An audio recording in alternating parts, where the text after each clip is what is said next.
तो फिल्म की शुरुआत होती है एक इंटरव्यू से, जिसमें हम मिलते हैं एड एंडरसन से, एक फिल्म मेकर जो बिलोंग करता है एंडरसन फैमिली से। उसके पास एक बहुत ही रेयर साइलेंट हॉरर फिल्म है जो 1920s में बनी थी।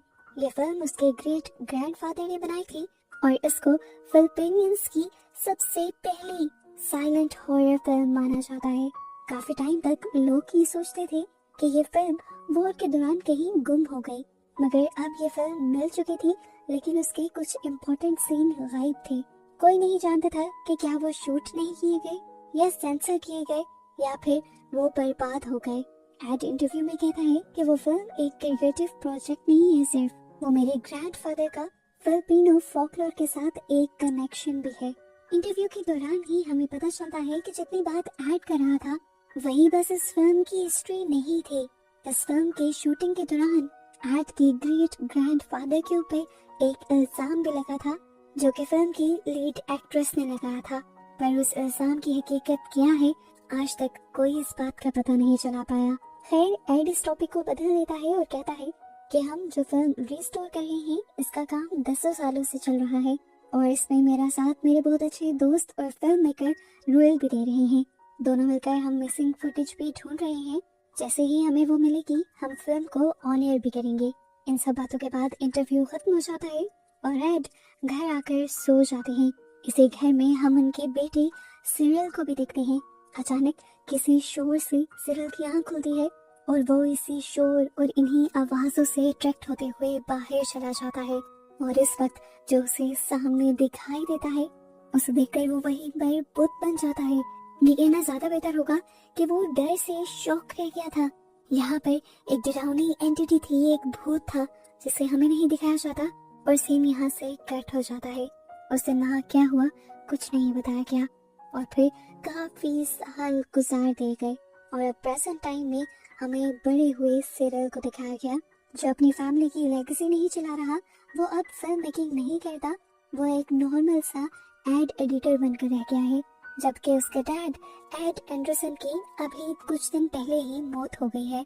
इस टाइम भी वो काफी डिस्टर्ब हालात में अपनी कमर्शियल ही एडिट कर रहा होता है, पर सिस्टम बाहर बाहर क्रैश हो जाता है और इन सब चीजों की वजह से वो बहुत ज्यादा थक जाता है। पता चलता है कि इस कमर्शियल की डेडलाइन भी करीब आ गई थी, इसीलिए वो काम छोड़ भी नहीं सकता था। रात गहरी हो जाती है, काम करते करते उसकी आंखें बोझल हो जाती हैं और अचानक ही उस स्क्रीन के अंदर एक डरावनी फिगर दिखाई देती है। डर कर वो अपनी आंखों को मलते हुए गौर करने की कोशिश करता है तो उसे पता चलता है कि ये तो उसकी बेटी थी जो पीछे खड़ी हुई थी और उसने उसे डरा दिया। अपनी बेटी को देखकर वो खुश होता है। सिरिल जो कि काम कर करके थक चुका था, अब रिया यानी अपनी बेटी से कहता है कि जेफ जो कि जूनियर एडिटर है उसकी हेल्प से इस कमर्शियल को कंप्लीट कर दो। रिया प्रोजेक्ट का मिलकर सुनते ही खुश हो जाती है और इसी टाइम सिरिल की नजर पास रखे एक बॉक्स पर पड़ती है। रिया बताती है कि ये ग्रैंडपा एड ने आपके लिए छोड़ा है। सिरिल को इस बात पे यकीन नहीं आता। उसके डैड उससे इतना प्यार तो नहीं करते थे कि उसके लिए कुछ छोड़ जाते, पर रिया उन्हें यकीन दिलाती है ये आपका ही है, इस पर साफ साफ आपका नाम लिखा है। वो इस बॉक्स को खोलते हैं, अंदर एक रील थी। रिया पूछती है कि क्या ये वही फिल्म है जिसे ग्रैंडपा रिस्टोर करने की कोशिश कर रहे थे। सिरिल कहता है हाँ, पर मैं इसका कुछ नहीं कर सकता। रिया अपने डैड को हौसला देती है और कहती है आप इतना बड़ा मौका नहीं गवा सकते, हिस्ट्री इस टाइम आपके हाथ में है। फिल्म टीम की पहली साइलेंट हॉरर फिल्म, इसको ऑन एयर कर आप बहुत पैसा कमा सकते हैं। अगर आप पूरा ऑन एयर नहीं करना चाहते कम से कम यूट्यूब चैनल पर ही अपलोड कर दें। पर सिरिल कहता है पता नहीं डैड ने इसे कंप्लीट किया भी है या नहीं। उसकी बातों से रिया फ्रस्ट्रेट हो जाती है। उसके यहाँ से चले जाने के बाद सिरिल अपना इनबॉक्स चेक करता है। वो देखता है कि उसे मरने से पहले उसके डैड की काफी ईमेल्स आई हुई थी, जिनमें से आखिरी ईमेल में लिखा था I am sorry, it's yours now, good bye. वो उससे अपने किए की माफी मांग रहे थे और साथ में ये भी बता रहे थे कि जो रील उन्होंने भेजी है वो अब सिरिल की है। इसको पढ़कर सिरिल डिस्टर्ब हो जाता है और अब ऑनलाइन अपने डैड की मौत के बारे में सर्च करने लगता है। वहीं पर उसे अपने डैड की मुर्दा हालत में कुछ पिक्चर्स भी नजर आती हैं, जिसके पास यही रिकॉर्डिंग रखी हुई थी। पर क्या मालूम इस रिकॉर्डिंग में वही फिल्म थी या नहीं थी। इसीलिए वो अपने डैड के दोस्त रुएल का एक इंटरव्यू सुनते हैं जो उन्होंने एड के मरने के बाद दिया था। वो इंटरव्यू में कहते हैं एड का फाइनल प्रोजेक्ट एक मिथ की तरह था, एक लॉस्ट साइलेंट फिल्म जो कि 1920s की थी। लोग उसके बारे में बातें बनाते हैं कि पता नहीं वो एग्जिस्ट करती भी है कि नहीं, लेकिन रूल कंफर्म कर देता है कि वो फिल्म एग्जिस्ट करती है। उसकी ज्यादातर रील्स इन्हें मिल गई थी, लेकिन फिल्म अभी भी कंप्लीट नहीं हुई ऐड के जाने के बाद भी। ये सब देखने के बाद सिरिल दोबारा उस रील को उठाता है और कुछ सोच ही रहा होता है कि अचानक उसे डरावनी आवाज से आने लगते हैं, उसी एंटिटी की जिस पर ये मूवी बनाई गई थी। इस टाइम उसे उसी की आवाजें आ रही थी और उसी का साया दिखाई दे रहा था, जिसकी वजह से सिरिल डर जाता है। लेकिन फिर गौर करने पर पता चलता है कि ये तो रिया और जेफ खड़े थे। वो अपने इमोशंस पर काबू पाते हुए रिया से कहता है, जाओ सिक्योरिटी गार्ड से स्टोर रूम की चाबी लेकर आओ, अब हम इस थ्रिल पर काम करेंगे। ये सुनकर रिया की आंखें चमक जाती हैं। स्टूडियो में ही एंटर होके ही सिरिल रिया को बताता है कि यहाँ पर साइलेंट फिल्म एरा से लेकर 80s तक की फिल्म के सारे इक्विपमेंट्स रखे हुए हैं। यहाँ ये लोग एक मूवी वाला उठा लेते हैं जो पुरानी एडिटिंग मशीन थी, और इसी के जरिए ये लोग अब काम करने वाले थे। यहाँ इनके आते ही अचानक से लाइट्स भी फ्लिकर करती हैं, लेकिन ये इस चीज को ज्यादा नोटिस नहीं करते। इन सारी चीजों को देखते हुए रिया पूछती है कि मैंने सुना था कि ग्रैंडपा ने आपके बचपन में भी इस पर काम करना शुरू किया था और फिर बंद कर दिया, उसके पीछे क्या रीजन थी? सीरियल बताता है कि उस टाइम मेरी मॉम मर गई थी। ये कहते ही अचानक से सीन्स फ्लैशबैक में चले जाते हैं और हमें सीरियल की सोचें दिखाई जाती हैं। उसे आज भी याद था कि उसने अपनी मॉम के कटे हुए सर को एक एंटिटी के हाथ में देखा था। वो डर कर एक और मर्तबा होश में आता है और रिया से कहता है, उस टाइम जो कुछ हुआ मैं नहीं बता सकता, लेकिन शायद इस फिल्म को देखने के बाद तुम समझ जाओ कि मेरी मॉम के साथ क्या हुआ था। खैर रील शुरू होती है, फिल्म का नाम रिवील होता है, द मैन गर्ल। ये उसी एंटिटी का नाम था जो फिलिपिनियन फोकलोर में पाई जाती थी। खैर ये लोग फिल्म देखने लगते हैं और रिया एक्टिंग के बारे में कहती है कि ये एक्टिंग बहुत फेक लगती है। सरल समझाता है कि ये साइलेंट फिल्म होती है, ऑडियंस को सब कुछ बॉडी लैंग्वेज से और फेशियल एक्सप्रेशन से ही समझाना होता है। जैसे जैसे फिल्म आगे बढ़ती है तो अचानक उसी एंटिटी का चेहरा इस फिल्म में दिखाई देता है। ये चेहरा हुबहू वैसा ही था जैसा सिरिल ने बचपन में अपनी मॉम के साथ देखा था। उसे यकीन था कि उसकी मॉम को भी इसी एंटिटी ने मारा है जिस पर यह फिल्म बनाई गई है। इसी वजह से वो इसको देखकर डिस्टर्ब हो जाता है और खुद ब्रेक पर चला जाता है और यह से कहता है कि फोन में इस फिल्म का क्लिप बनाकर रोयल को भेज दो ताकि वो इसे कंफर्म कर दे। मैं इसे कंफर्म नहीं करूंगा। ये कहती है, हम सब पुराने तरीके से कर ही क्यों नहीं हैं, हम इसे डिजिटलाइज भी तो कर सकते हैं। पर सिरिल मना कर देता है और यह काम मूड ऑफ हो जाता है। अगले दिन सिरिल बाकी के क्लिप्स रिव्यू करने लगता है और अचानक उसे महसूस होता है कि कोई इसके पीछे आकर खड़ा हो गया। उसने सोचा कि रिया हो गई, पर जब उसने पीछे मुड़कर देखा तो वहाँ उसके डैड थे, लेकिन वो तो मर चुके थे। उन्हें देखकर वो अचानक से अपनी पुरानी यादों में खो जाता है। एक मरतबा जब वो इसी रील को छूने लगा था तब उसके डैड उसके ऊपर बहुत चिल्लाए थे। उन्होंने सिरिल को यूजलेस में बोला था और सिरिल को मारा भी था। इस टाइम भी जब उसके डैड उसे मारने के लिए लपकते हैं तो हमें पता चलता है कि ये सिर्फ सिरिल की इमेजिनेशन थी। अब तो ये रील उसके डैड उसे खुद ही देकर गए थे। यहाँ रिया सीक्रेटली उस रील के कुछ क्लिप्स यूट्यूब पर अपलोड करने की कोशिश करती है, पर बार बार वो फेल हो जाते हैं। इतने में पीछे से सिरिल आ जाता है और ये सब कुछ देखकर वो बहुत ज्यादा डिस्टर्ब हो जाता है। लेकिन रिया फौरन ही अपने किए की माफी मांगकर अपने डैड का मूड ठीक कर देती है। खैर उन्होंने काफी सारा उस रील के एडिटिंग का काम पूरा कर लिया था और अब हमें एक कंपाइल्ड फुटेज दिखाई जाती है जिसमें हम एक परफेक्ट फैमिली सीन देख रहे हैं, माँ बाप और एक बेटा। अचानक ही उन्हें उस फिगर का साया दिखाई देता है और ये लोग डर जाते हैं। ये जानते थे कि ये मनान गर्ल है। वो आदमी अपनी फैमिली को कहता है कि मैं जाऊंगा, उससे लड़ूंगा, तुम लोगों को बचाऊंगा और वापस भी आऊंगा। अगला सीन अब मनान गर्ल और उसकी लड़ाई का होना चाहिए था, लेकिन यहाँ पर ब्लैंक हो जाता है सब कुछ और पता चलता है कि इससे अगली फुटेज तो है ही नहीं। सिर्फ जानता था कि इससे अगली फुटेज उसके डैड ने ढूंढ ली थी, इसीलिए वो यहीं पर तलाश शुरू कर देता है। रिया भी अब मशीन के साथ कुछ करने लग जाती है और अचानक वो मशीन टूट जाती है। हालांकि रिया ने तो उसके साथ कोई जोर जबरदस्ती की भी नहीं थी। यहाँ पर सिरिल का उस मशीन का टूटा हुआ हिस्सा देखना था कि वो पागल हो गया और उसने रिया के ऊपर बहुत ज्यादा चिल्ला कर गुस्सा किया। हालांकि वो एक बुरा बाप नहीं था अपने बाप की तरह, और रिया ने भी उसका ऐसा रवैया पहली मर्तबा देखा था। वो भी बहुत ज्यादा शौक रह जाती है और खामोश हो जाती है। वो अपने डैड से कहती है, मैं दूसरे रूम में जाकर ये वाला स्पेयर पार्ट ले आती हूँ। दूसरे स्टोर रूम में बहुत सारे कॉस्ट्यूम और तरह की चीजें होती हैं, और जब वो एक कबर्ड के अंदर वो स्पेयर पार्ट ढूंढ रही होती है तो अचानक उसके ऊपर वही क्रिएचर गिर जाती है जिसके ऊपर वो फिल्म बनाई गई थी वो डर जाती है, लेकिन पता चलता है कि ये तो सिर्फ उस क्रिएचर का कॉस्ट्यूम था और ये वही कॉस्ट्यूम था जो उस फिल्म में दसों सालों पहले इस्तेमाल हुआ था। वो सोच में पड़ जाती है कि इतनी पुरानी चीज अब यहाँ पर कैसे, और इतनी ठीक हालत में। उस टाइम जंग का माहौल था, बहुत सारी चीजें तबाह हो गई, तो ये कॉस्ट्यूम कैसे बच गया। वो डर कर जब ये सवाल सिरिल से करती है तो सिरिल कहता है शायद रेप्लिका होगा। ये सब उसने अपनी बेटी को रिलैक्स करने के लिए कहा था। कंफ्यूज तो असल में वो खुद भी हो चुका था। बचपन से ही वो स्टूडियो में आता जाता रहा है, लेकिन ये कॉस्ट्यूम पहली मर्तबा उसकी नजर में पड़ा है।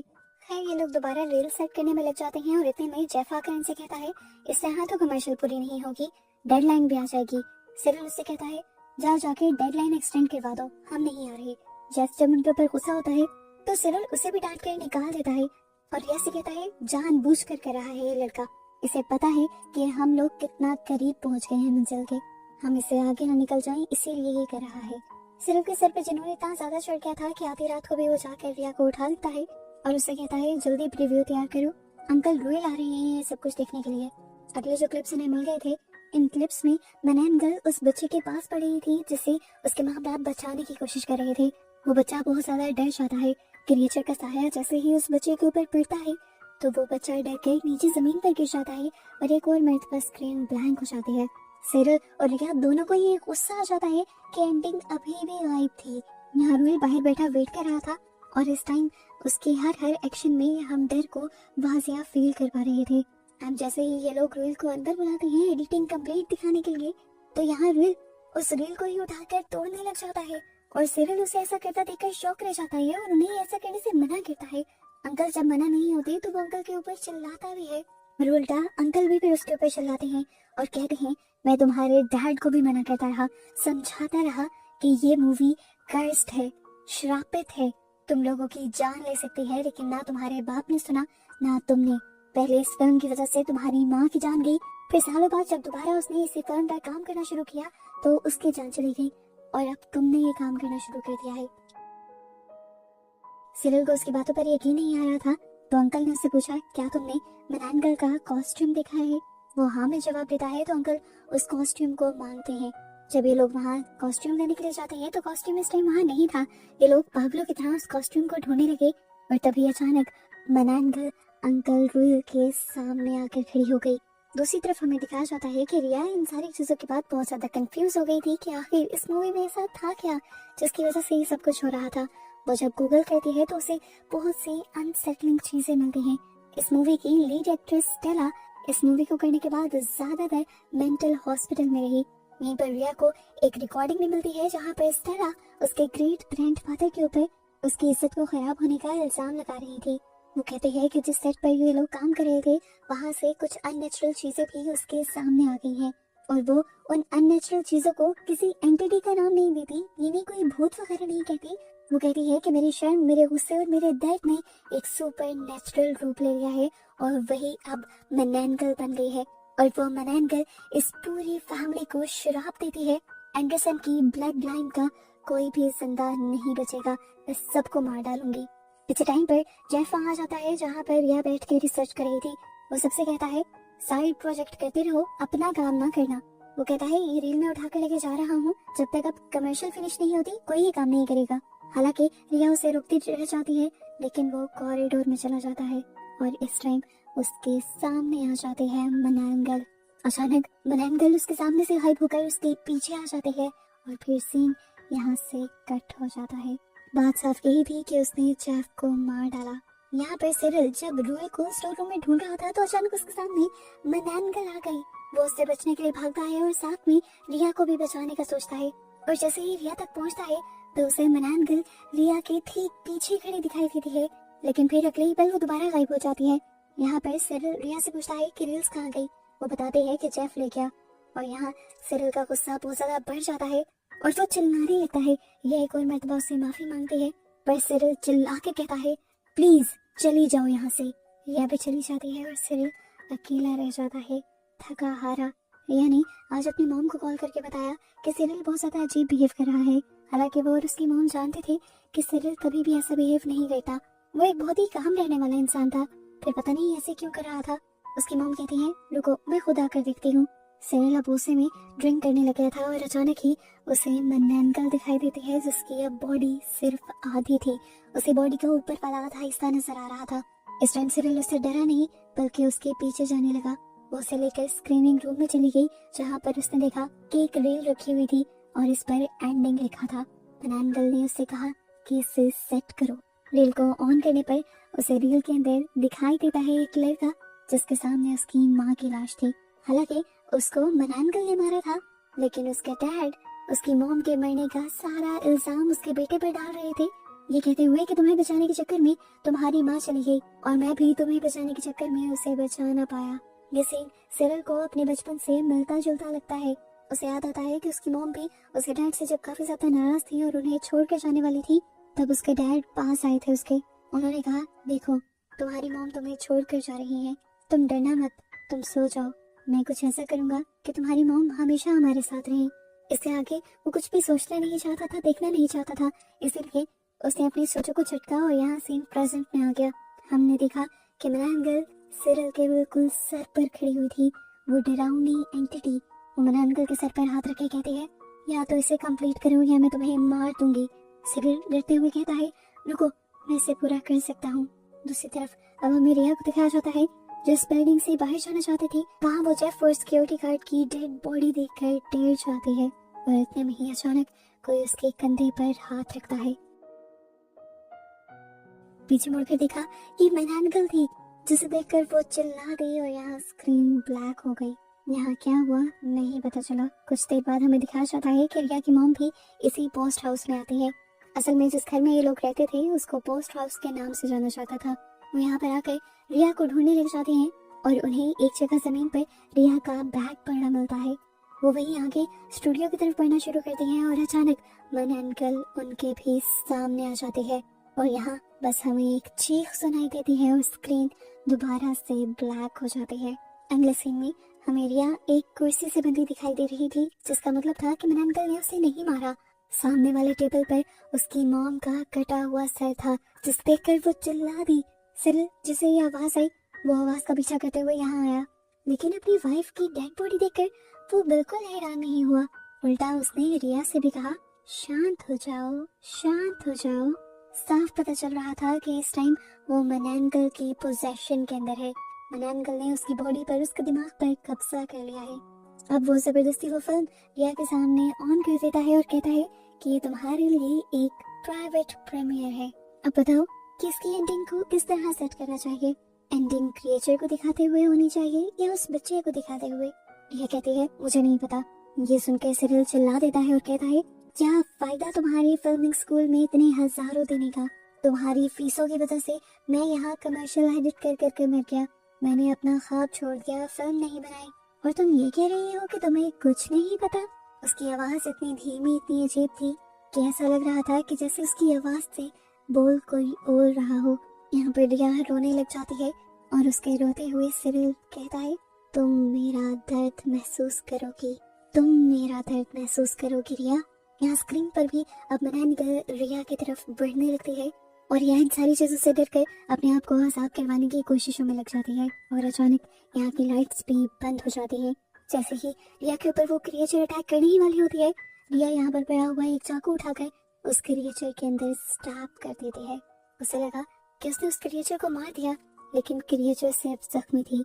यहाँ पर जैसे ही लाइट वापस आई उसने क्रिएचर के मुंह को टच करना चाहा लेकिन ये तो एक कॉस्ट्यूम था और इस कॉस्ट्यूम के अंदर कोई और नहीं बल्कि सिरिल ही था। वो जानती थी कि उसके डैड के ऊपर उसे डार्क फोर्स ने कब्जा कर उससे ये सब करवाया है। सिरिल बहुत मुश्किल से अपने आप को होश में लेकर आता है और रिया से कहता है इस फिल्म को जला दो, यही आखिरी रास्ता है उस कर्ज से बचने का। ये स्टेला का कर्ज है जो इस फिल्म से जुड़ा है। मैं समझ गया हूँ कि एंडरसन फैमिली का कोई भी आदमी जब जब इस फिल्म को देखेगा या इस फिल्म से रिलेटेड कोई भी काम करेगा तो वो मारा जाएगा। रिया अपने डैड की बातें सुनकर रोने लग जाती है और उन्हें अपने हाथों में समेट लेती है। वो बहुत ज्यादा जख्मी थे। इस टाइम उनकी आखिरी सांसें चल रही थी। इस टाइम बस रिया को सब्र ही करना था। मूवी के पोस्ट क्रेडिट सीन में हम देखते हैं कि रिया वो सारी रील्स जला रही थी और अपने डैड के साथ बिताए अच्छे पलों को याद कर रही थी। इस टाइम उसे लगा था कि वो सारा श्राप, वो सारा कर्ज खत्म हो गया लेकिन अचानक उसका फोन बजता है। वो देखती है कि ये यूट्यूब की नोटिफिकेशंस थे। उस फिल्म की कुछ फुटेजेस जो उसने अपलोड करने की कोशिश की थी और अपलोड नहीं हुई थी, वो अब अपलोड हो गई थी और हजारों लोग उसे देख चुके थे। वो कंफ्यूज हो जाती है कि पता नहीं अब क्या होगा। क्या वो कर्ज इसे देखने वालों तक चलेगा या उसी तक रहेगा। उसकी सोच और इसी मिस्ट्री के साथ ये फिल्म यहाँ खत्म हो जाती है।